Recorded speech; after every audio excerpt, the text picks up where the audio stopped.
Tutulungan natin si Sophie, okay? But please, I want her out as soon as possible. Hindi ka man lang nag-text kung saan ka pupunta. Bakit? Nagsabi ba ako papayagan mo ako? Ano bang problema mo?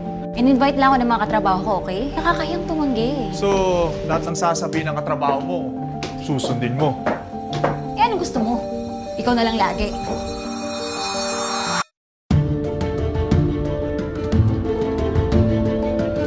Alam ko yung pakiramdam na nakunan ng anak sa sinapupunan.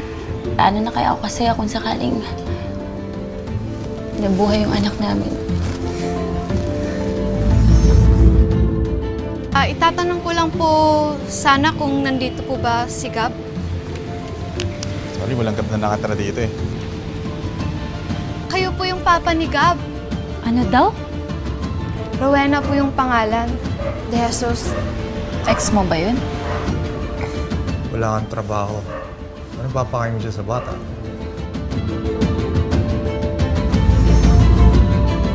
Ano? Ikaw na lang lagi yung nagde-decision dito sa bahay na to? Gusto ko lang makilala yung anak ko eh.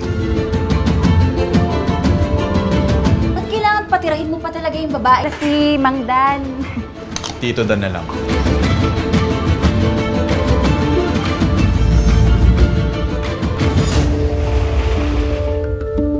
Tagal ko nung gustong magkaroon ng ama.